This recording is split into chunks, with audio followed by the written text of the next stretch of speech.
Hello, Gold Derby fans. We are here for the Creative Arts Emmys Slugfest. I'm Senior Editor Denton Davidson, and I'm joined by my colleagues Daniel Montgomery and Marcus James Dixon. So Creative Arts Emmys take place over 2 days, Saturday, September 3rd and Sunday, September 4th. So we're going to separate it into two different Slugfests. Today, we're focusing on Saturday, September 3rd. And what awards will be handed out that weekend. And we should also mention that the big event is the Primetime Emmys. Those take place on Monday, September 12th this year. We'll cover those later, but just so people know, it's a separate event in the Prediction Center. So if you voted for the Primetime Emmys, make sure you get into the Prediction Center and also put in your predictions for these Creative Arts Emmys that we'll discuss now. So let's just get started with animated program. That's one of the big ones for Saturday nights. The nominees are Arcane, Bob's Burgers, Rick and Morty, The Simpsons, and What If? Daniel, let's start with you. What are you predicting? I'm going with Arcane. I think after Primal won a year ago or the year before, that told me that, you know, the show that stands out here will likely win. So I'm going with that. I think, you know, that or What If. I feel like those will beat the kind of the returning favorites that are always here, you know, Rick and Morty, Bob's Burgers, and The Simpsons especially. Marcus, how about you? I was predicting What If from the moment the Prediction Center opened. I mean, it's the Marvel one. You have all of the famous guest stars doing voices. Chadwick Boseman is nominated for voiceover. But then I asked Charles Bright, our resident animated expert at Gold Derby, and he said, oh no, it's Arcane. Arcane's winning. So I switched to that, and I'm not going back. He knows what he's doing. He's one of the only people that predicted Primal. I think Primal. Yeah. And also Arcane, it just won the Gold Derby Award. Yeah, so it won the Gold Derby Award too. Support for this show, yeah. It also just won 3 juried awards from the Emmys. So it sort of cleaned house there. So it is the only one among the nominees in that category that just took home 3 juried awards. So that probably says something. So I have Arcane as well. I do want to mention Bob's Burgers though, because there was a feature film that just came out a few months ago. So if there's any support, you know, for the film that could translate to the show, I wouldn't be surprised if that won either. And moving into short form animated program, there we have The Boys Presents Diabolical, Love, Death and Robots, Robot Chicken, Star Wars Visions, and When Billy Met Lisa. Marcus, what do you have there? I have Love, Death and Robots. I kind of want to put The Boys Presents at number 1 because I'm such a fan of The Boys, and it got nominated last year for a drama series, right? But Love, Death and Robots has won this before, and usually at the Emmys, you know, they love what they love, and they clearly love the show, and it's won multiple Emmys over the years. Like I don't have the numbers in front of me, but it seems to win a lot every year. I'm usually with Chris Beecham backstage, and it's like, oh, another win for Love, Death and Robots. Yeah, I think they've won a lot juried, and I think they've won this twice before, if I'm not mistaken. Yeah, they won a juried award this year, but so did The Boys Diabolical. So that's, I mean, you might have a close two-way race. I have Love, Death and Robots currently, but I'm sort of just going with the odds. I'm by no means a short animated program expert. So I look to others. I'll probably steal Charles Bright's pick on this one too, because yeah, like you said, he is probably the most knowledgeable when it comes to animated shows here at Gold Derby. Daniel, what about you? Yeah, I've got Love, Death and Robots, and I'm taking a chance with my second place pick. I've got When Billy Met Lisa. The Simpsons is so loved by the Emmys historically that, you know, I wonder if you know, that'll stand out here potentially. But yeah, I still think it's Love, Death and Robots. So I'm going to move to voiceover performance. We have nominees Julie Andrews in Bridgerton, Chadwick Boseman in What If, F. Murray Abraham in Moon Knight, Maya Rudolph in Big Mouth, Stanley Tucci in Central Park, Jessica Walter in Archer, and Jeffrey Wright in What If. So that's a stacked field. I'm going with Maya Rudolph. I went against her the previous years and she won 2 in a row. She also won twice in a row for Saturday Night Live though. So I'm wondering if she doesn't have that, maybe like the superstitious side of me is wondering is she going to be in trouble this year because she doesn't have that SNL extra nomination? Is someone going to take it from her on this third try? What do you guys think? Daniel, who do you have? I've got Maya Rudolph. She's won twice in a row. And we've seen in the past how posthumous performances don't usually win. They often get nominated out of sentiment, but they don't usually win. But I could see Jessica Walter getting it. I could see Chadwick. There's a chance there. But honestly, like, this is one of those categories. They could throw a curveball. It could go to Stanley Tucci. It could go to F. Murray Abraham. But I'm sticking with the person who's won twice before in a row. Although I think this would be the first time since they split character voiceover from narrator. I think this would be the first time anyone's won it 3 in a row. Yeah. Marcus, what do you have? I do like everything you guys are saying, but this is the one of 2 or 3 categories where I'm kind of going on my own. And I do have Maya in second. I mean, it'd be crazy to go against her, but I'm predicting F. Murray Abraham right now. And the reason I'm doing that is because when I was watching Moon Knight, I was like, this is one of the best voiceovers I've ever heard in my life. He is so good in this role. And maybe they watched it, maybe they didn't. I mean, he's nominated, so obviously some people watched it. I think if the bulk of the voters watched Moon Knight, he will win hands down. So this is one that I'm going out on my own. I think he's in 5th place in the odds. So this would be like a huge feather in my cap or an obvious. Of course, it's Maya Rudolph. I should have predicted her. That's a good choice. Julie Andrews too. I mean, I thought for sure she would win last year for Bridgerton, but I mean, Bridgerton has kind of, I don't know what the word is. It didn't do as well this year for season 2. There's not as much buzz around that show as there was before. Yeah. I thought for sure Julie Andrews was going to win for it last time. So I'm not 100%. Yeah.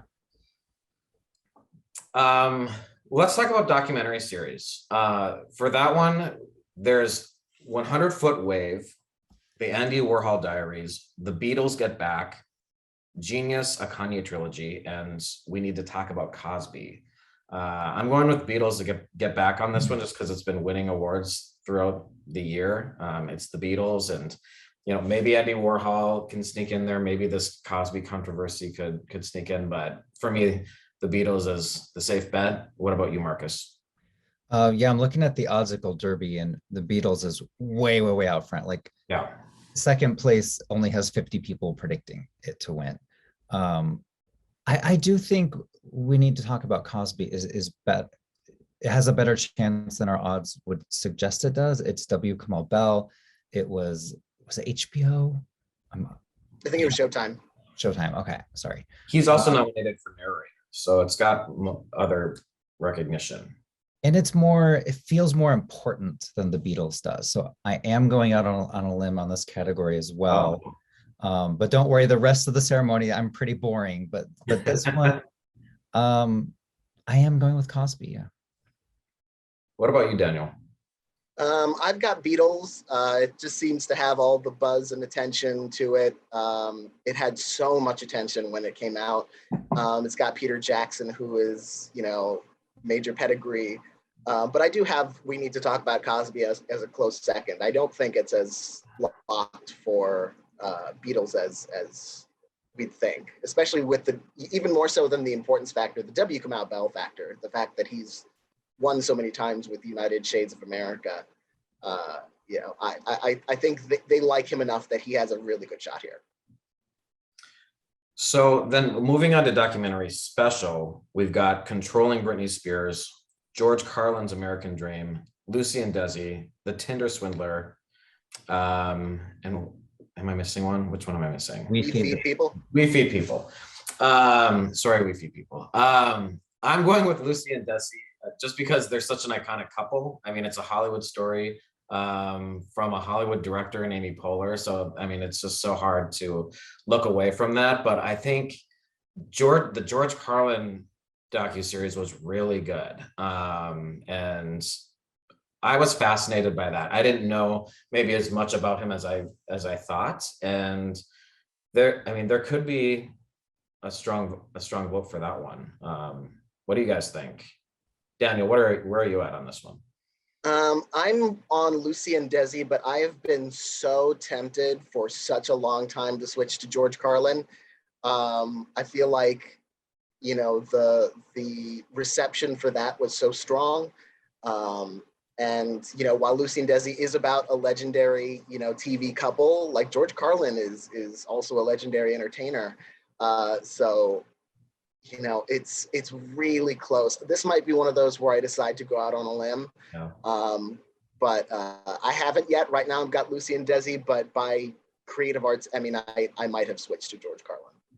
And what he talks about is so timely right now. So, I mean, if they're watching that, I mean, that might be what sways them. Everyone loves Lucy and Desi. I mean, so part of me wonders if we're just assuming that they're going to win because of that. I mean, maybe we're giving it too much credit. Marcus, what do you think? They promoted it. Prime Video promoted it like crazy. I mean, especially during Emmy voting, there were ads everywhere. So that's why I'm predicting, as well as everything you guys said about it. I do want to say I loved The Tinder Swindler on Netflix. It had a very yucky feel to it, though. I can't see something like that win an Emmy. Maybe I'm wrong. And Controlling Britney Spears was very popular when it aired, and it was very influential. I mean, it changed her life for the better. So there's a lot of good options here, but I'm just going to go with the front runner. I love them all. Controlling Britney Spears felt a little more like, but like it was a little less artistic in terms of, you know, sometimes with these documentary awards, they veer away from, you know, interview clip, and then something like the Tinder Swindler, where they have all of those, like they're showing the WhatsApp messages and they've recreated all of this imagery. I mean, to me, that's something I could see them going with, but yeah, we'll see. That's a good race. Nominees for documentary filmmaking. So another documentary category. This one's for documentary filmmaking. Yeah, this is the exceptional merit category. Yeah, so here we have Changing the Game, Frederick Douglass in 5 Speeches, and When Claude Got Shot. So this one, Frederick Douglass in 5 Speeches, is out front in our odds, and I'm a little conflicted about this. It's sort of what I was just talking about. It's sort of a by the numbers, very informative, very good documentary, but it feels like something that you see quite often, something you would see in like a history class. Changing the Game to me feels timely. It's about trans athletes in high school sports. So I feel like that's one that could strike a chord with people if they want to talk about things that are happening today, issues that we're talking about today, things that are going on in this country and debates that are happening in this country. So I have that out front. I'm kind of going out on a limb with that one right now.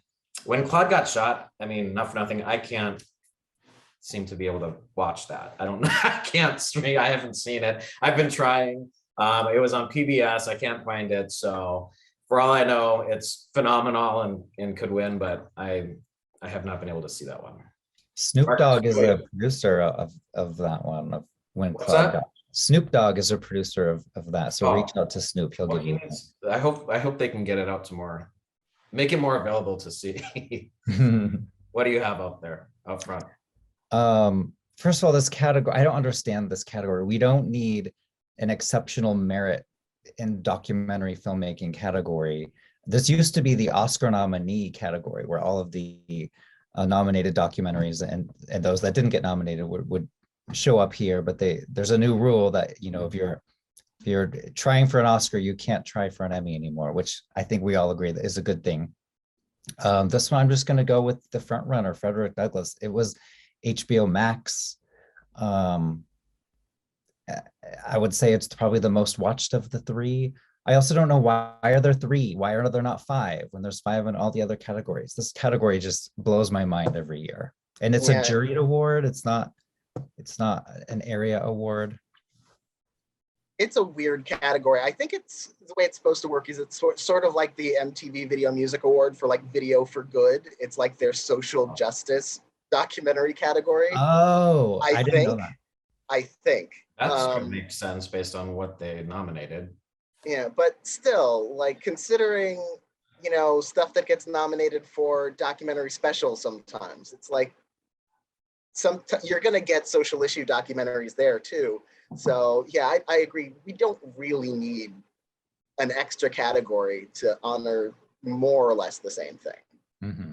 But yeah, I am going with the front runner. I'm, you know, Denton, you're very close to convincing me to switch to Changing the Game. The timeliness of that is very tempting, especially when voting took place. Yeah, and I don't have a ton of things against the odds, so I feel like that's a safe thing to vote against because we don't know, like categories like that, we don't know what's gonna. I mean, we don't know anything, but People have good ideas about a lot. People in the prediction center that don't know what these nominees are, they'll kind of just go with the odds. So whatever is out front at the beginning will kind of remain out front. So categories like this is where upsets could happen according to our odds. Yeah, like yeah, Frederick Douglass. People might have just been going with the flow and putting him in first, and they haven't seen Changing the Game, and even I haven't seen when Claude got shot. So yeah, that we don't know who's going to win there. Let's move on to reality hosts. We probably can sail through this. We've got Nicole Byer and nailed it. RuPaul Charles and RuPaul's Drag Race, Padma Lakshmi and Top Chef, Amy Poehler and Nick Offerman and Making It, and we got the Queer Eye host for Queer Eye, the Shark Tank host for Shark Tank. RuPaul wins again. I mean, is that it? Where's Jeff Probst? This is a hardworking man. He does such a good job on Survivor. He's got 4. He's fine. Hey, how many does RuPaul have? 11. Like, let's get Jeff a couple more here. But yeah, in the absence of Jeff Probst, I can't see anyone but RuPaul winning this.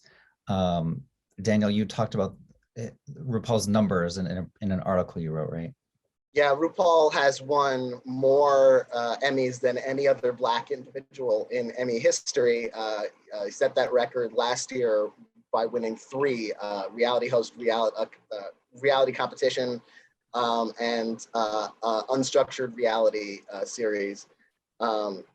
Nominated for those again this year, will win at least 2 of them, possibly 3 of them, all 3 of them.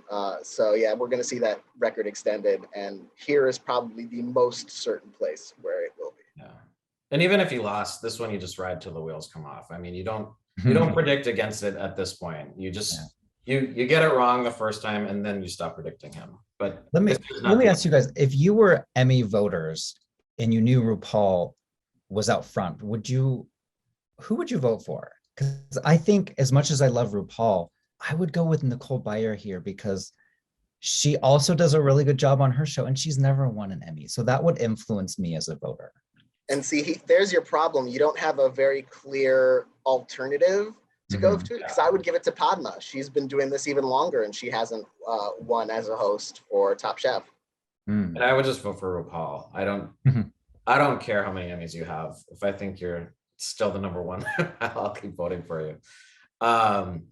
So the next one's interesting. Best narrator. We have Kareem Abdul-Jabbar for Black Patriots, Heroes of the Civil War, David Attenborough for The Mating Game, W. Kamau Bell for We Need to Talk About Cosby, Lupita Nyong'o for Serengeti 2, and Barack Obama for Our Great National Parks. I'm betting on Barack Obama. I think they would love to give him an Emmy. I think they would love to agitate Donald Trump, who wanted that Apprentice Emmy so bad. The Emmys were rigged. He talked about it for years. He was so mad. So to hand Obama this Emmy, I mean, just sort of give him one last dig. So what do you guys think? The FBI raided Mar-a-Lago to get the Emmy over to Barack Obama's house. What do you guys think? David Attenborough, he wins this every single year. Last year, Sterling K. Brown beat it. So, thanks for the reminder. Okay, so it's possible a downward slide. I mean, if anyone could beat him, I mean, Barack Obama. I know Barack Obama. However, I will say Sterling K. Brown beat him in a year where he was David Attenborough was nominated twice. That's So he right. could have split his own vote. That's possible. Yeah. I also want to mention Lupita is the only female here. She kind of stands out to me. We already talked about W. Kamau Bell for Cosby. I do have Barack Obama winning this, but if David Attenborough's name is called, I'd be like, I knew it. I should have gone with David. Yeah. Daniel, how about you? Yeah, I've got Barack Obama, but I feel the same way as Marcus. I really like, if anyone's beating Barack Obama, it would be a David Attenborough, who is so legendary and so beloved. You know, he's just one of those people who could, you know, who could, you know, beat POTUS. But I really do think when you have Barack Obama's name in this category, it's going to be really hard to say no to that. If you're Kamau or Lupita though, like, and you won, wouldn't you talk about it forever that you beat Barack Obama for in an Emmy race? I can't think in a popular vote. I beat Barack in a popular vote. Right. He also, you know, I watched a couple episodes of Our Great National Parks. He appears in it as well in human form, in addition to the narrator job. So I wonder if that may influence them a little bit. Yeah, it could. Okay, nominees for structured reality program: Antiques Roadshow, Fixer Upper Welcome Home, Love is Blind, Queer Eye, and Shark Tank. I'm going safe with this one. I just have Queer Eye again. I'm open to changing to, well, no, I'm not really. What do you guys have? I don't know. I would love to see Antiques Roadshow finally win this after like a bajillion nominations. But yeah, like you said with RuPaul, ride it till the wheels come off. Queer Eye will win until it doesn't, and I'm gonna predict it until it doesn't. Yeah. I'm looking back at the history of this category. Shark Tank won 4 times in a row, and then Queer Eye came along and won 4 times in a row. So I wonder if, you know, is 4 the max? Are we going to see a new winner here? The interesting thing with Shark Tank is that the sharks themselves were not added as producers until the year after their 4-year winning streak. So they haven't won yet. So it would be fun to give the show one more so that all the sharks could win Emmys as producers. But I guess they're all billionaires. They can smelt their own Emmys if they want them. I guess I'm going with Queer Eye. You know, 5 in a row seems like a good number. Love is Blind was very, very popular, even though, you know, I don't want to be mean. What? It's a dating show. I mean, yeah. I mean, that could win due to popularity, but I guess, you know, I don't have a reason to go against Queer Eye. Nominees for unstructured reality program are Below Deck, Cheer, Love on the Spectrum, RuPaul's Drag Race Untucked, and Selling Sunset. Now, here I have RuPaul's Untucked, but I'm not confident at all about this one because it is such a simple premise. I mean, they really are just recording in the back of a room. Cheer has won this before. Untucked won last year, but Cheer has won before. Will that controversy hurt them that they had with one of their people? I don't know. Love on the Spectrum is an interesting series. Selling Sunset is very popular, but I have that in last place. But I love Below Deck. I don't know who's seen Below Deck, but that's probably my favorite of these personally. What do you guys have out front to win? Marcus?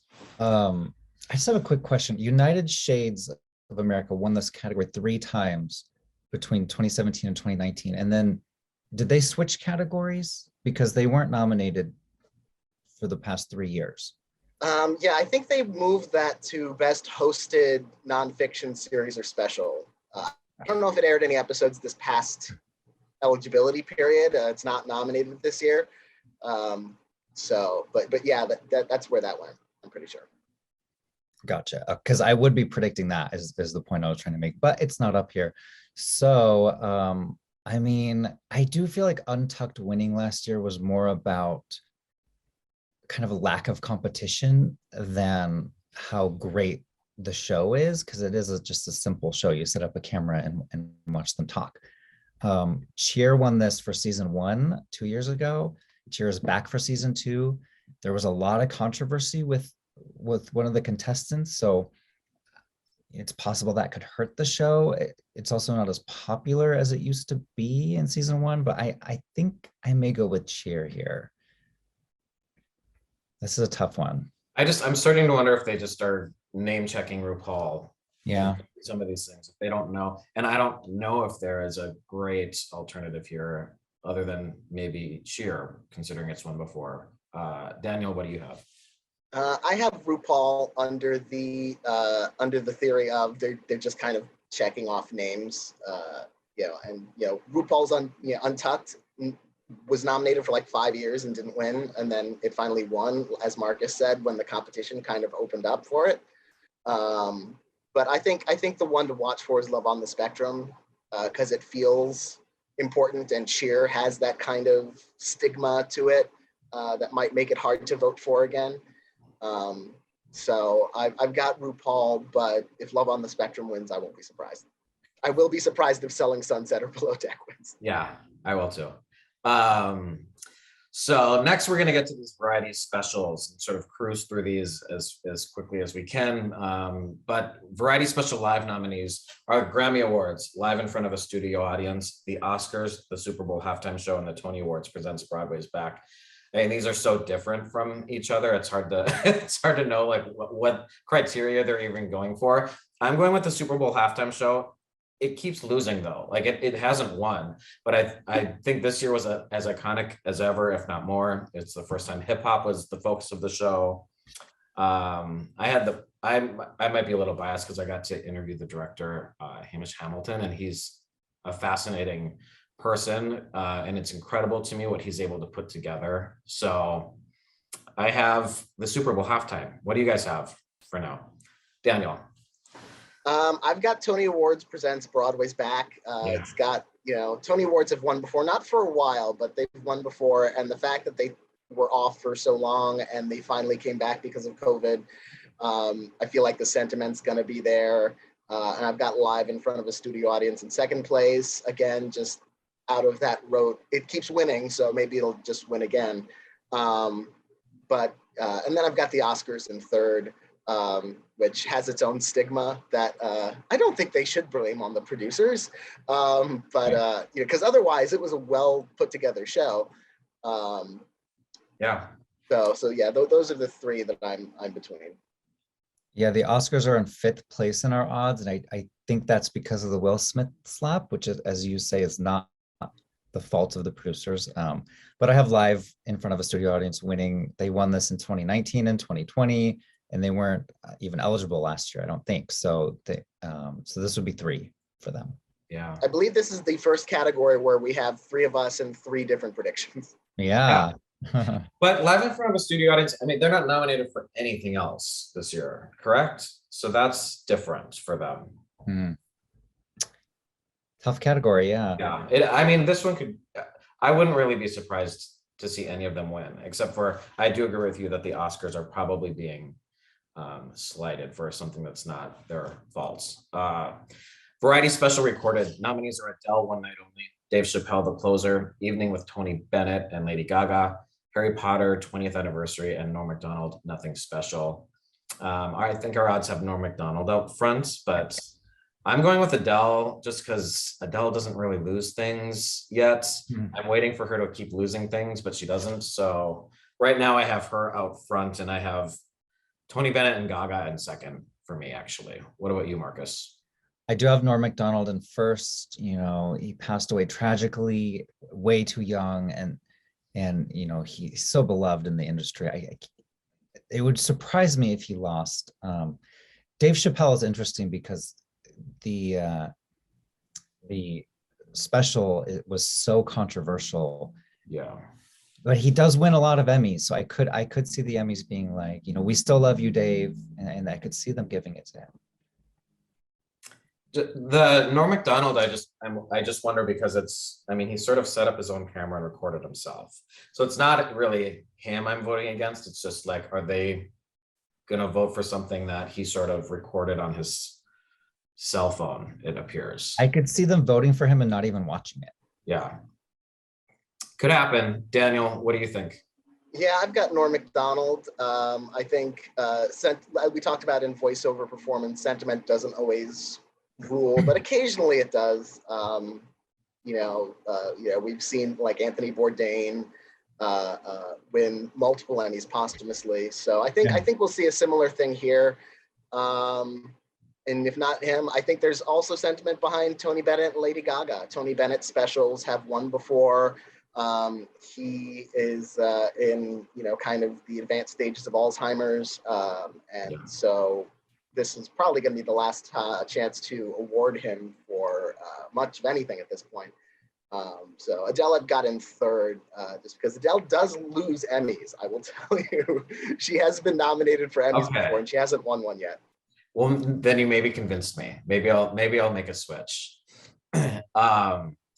Nominees for hosted nonfiction series are My Next Guest Needs No Introduction, The Problem with Jon Stewart, Stanley Tucci, Searching for Italy, Vice, and World According to Jeff Goldblum. I have Stanley Tucci right now. I'm tempted to switch over to The Problem with Jon Stewart, just because he was such an Emmy force for so long that maybe they're ready to welcome him back. And Stanley Tucci lost this already. So I think this is a tough category to call. I think this could go anyway. Daniel, who do you have winning this? Yeah, I am actually going on that limb for Jon Stewart, just on the basis of his track record and his history. Stanley Tucci won last year. I remember that being somewhat of a surprise, because I believe, as you said, he's been nominated before and hasn't won. So it's not like he's this juggernaut necessarily. But he could repeat by rote. You never know. Yeah. But I think Jon Stewart is a big name to pass up. Yeah, Stanley Tucci is the new Anthony Bourdain. It's a very similar show to it was called Parts Unknown. Yeah. It's also on CNN. So because he won last year and a bit of a surprise, I am going to predict him again. You almost convinced me with Jon Stewart though, so I may think about that a little bit more. Variety series directing. The nominees are A Black Lady Sketch Show, Last Week's Night with John Oliver, Late Night with Seth Meyers, Late Show with Stephen Colbert, and Saturday Night Live. Marcus, who do you have winning this one? I have SNL, and this is one of the categories where the odds are like so out front for one, and then everyone else is like tied for last place. Yeah. Daniel, you same thing? Yeah, SNL, another Ride It Till the Wheels Come Off one. I believe it's won it like 10 times in the last 12 years. It's insane. Just don't bet against SNL here. And he retired too, Don Roy King. So I think this would be his last Emmy for SNL. It would be. And same thing for variety series writing. We've got A Black Lady Sketch Show, Daily Show with Trevor Noah, Late Show with Stephen Colbert, Last Week Tonight with John Oliver, and Saturday Night Live. Where are you guys going here, Marcus? John Oliver. I until he loses, I'm gonna keep going with him. Yep, that's where I'm at too. Another one of those. Same. Yeah. Oliver till he loses. Okay.